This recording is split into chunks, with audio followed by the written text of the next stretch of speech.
여러분 안녕하세요. 경자노수 TV입니다. 인천, 안산, 화성, 의왕, 파주, 시흥의 누구나 집 1만 가구 공급이 확정이 됐네요.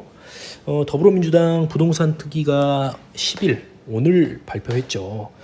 서민 무주택자의 내 집 마련을 위한 수도권 주택 공급 방안.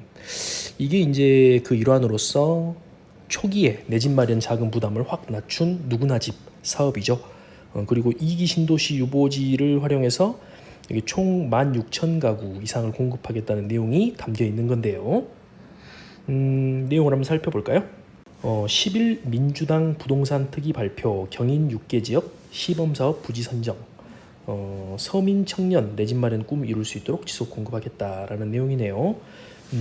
1,785가구를 경인 지역의 서민 및 무주택자를 위해서 공급을 하겠다라는 내용인데요.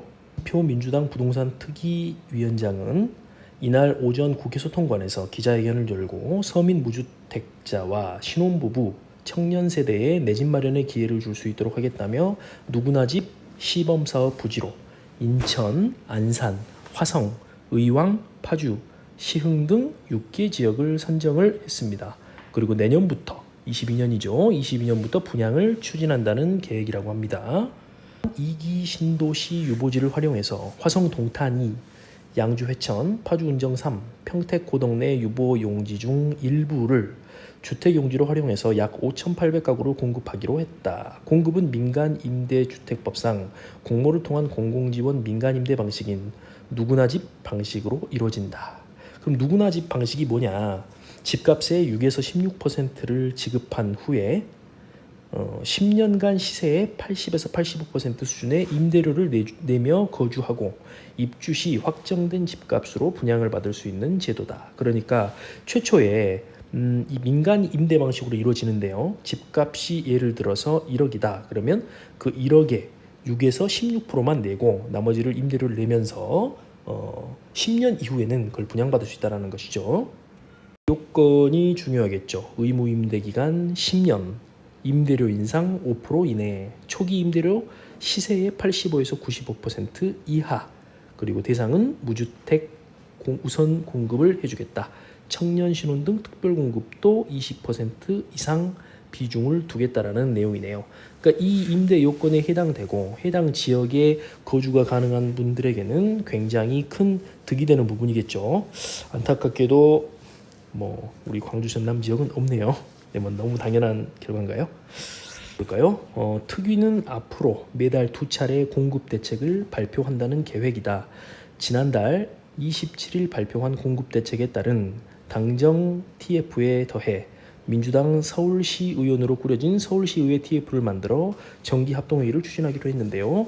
이를 통해 3기 신도시 84대책, 24대책, 527 대책 등을 신속히 추진할 수 있도록 구체화한다는 방안이다. 이달 말 서울을 비롯한 도심 내 복합 개발부지 발굴 및 주택 공급 방안도 발표될 계획이다. 그렇죠. 누구나 집 오늘 발표한 것에는 서울 지역은 안타깝게도 없었어요. 네, 경인 지역으로 한정이 됐는데요. 아무래도 공급할 만한 적합한 용지를 발견한다는 것이 찾는다는 것이 쉽지는 않은 일이겠죠. 그러나 어찌됐든 경인 지역에 또 이렇게 공급 계획이 생긴다는 것은 긍정적인 신호가 될 것 같아요.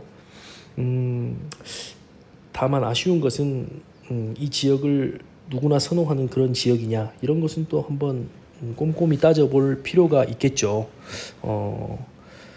인기 있는 지역에 되면은 너무나도 두말할 필요도 없이 좋겠지만 그렇지 못한 지역의 공급은 또 안타까운 부분은 될 수가 있겠죠. 한번 이 지역이 어딘지도 나중에 한번 살펴보도록 할게요. 네. 안정적인 소득이 있지만 집을 마련할 충분한 자산을 갖추지 못한 서민과 청년 계층이 내 집 마련의 꿈을 이룰 수 있도록 앞으로도 TF를 통해 더 많은 공급 물량을 지속적으로 발굴하겠다. 정말 필요해요. 결국은 집값을 잡기 위해서는 그 어떤 대책보다도 공급이 우선적으로 되어야 된다는 것은 누구나 다 공감을 하시는 부분일 거라고 믿습니다. 앞으로도 꾸준한 공급이 좀 이루어져야 어떤 집값의 급등이나 이런 것들도 막을 수가 있겠죠. 네. 박정 부동산 특위 관사는 개발 이익을 입주자에게 공유하도록 만든 이 공유형 주택 모델인 누구나 집 프로젝트를 성공시켜 주택 패러다임의 전환을 이루겠다고 강조했다. 누구나 집 관련해서 주변에서의 어떤 이야기들도 들어보면요, 입지도 규모도 기대 이하다, 그리고 주민 반발도 우려가 된다라는 말들이 이제 속속 또 들리고 있습니다. 전문가들은 이번 대책이 저소득층들의 내 집 마련을 위해서 긍정적인 부분은 있다, 하지만 부동산 시장 안정 등의 측면에서 실효성이 있느냐라는 것에서 의문이 많이 제기된다라고 하더라고요. 이 공유가 현재 국민 정서에 맞지 않는 데다가 대부분 입지가 사전 청약을 앞둔 3기 신도시에도 미치지를 못하고 있기 때문이라고 합니다. 또 누구나 집이 분양 전환 방식이거든요. 초반에 들어가는 비용이 낮다는 점은 좋지만은 발생한 이익을 나눠서 갖는다라는 부분에서는 정서적으로 맞지 않다, 그렇게 이야기를 해요. 그리고 입지가 만약에 좋은 곳이다라고 하면은 고려해 볼 수가 있겠지만, 당장 내 명의로 된 집을 갖는 게 낫다는 게 뭐 일반 수요자의 생각이 아닐까라는 생각이 되고요. 수익성 저하로 인한 리스크도 굉장히 우려가 좀 크죠.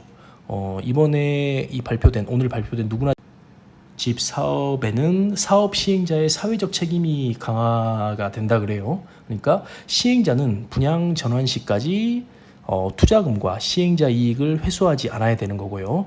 또 집값 하락 시에는 우선적으로 충당을 해야 된다고 합니다. 예를 들어서 확정 분양가 5억 원으로 계약을 했다면 10년 후에 집값이 떨어지더라도 4억 2,500만 원까지는 사업 시행자가 본인의 투자분 5%하고 이익분 10%를 보존해야 된다는 것이죠. 결국에 사업주나 국가 공공에서 리스크를 대신 진다라는 그런 의미가 되는 거죠. 네. 아무튼 뭐 이미 시장에서 한번 외면받은 2기 신도시 유보지인 만큼 입지가 뭐 좋다라고 보기는 어렵겠죠. 또 특히 유보지는 원래 신도시들이 자족 기능을 갖추기 위해서 어떤 마련한 그런 부지인데, 이것을 주거지로 활용한다면 뭐 자족 기능을 갖추지 못하고 뭐 베드타운화 될 우려가 있다라는 측면에서 주민들 반발도 클 거라고 예상을 합니다. 그렇지만은 어찌됐든 공급이 좀 늘어난다는 부분에 있어서 좋은 것 같다라는 생각이 듭니다. 네, 오늘 한번 속보로 전해드려봤습니다. 감사합니다.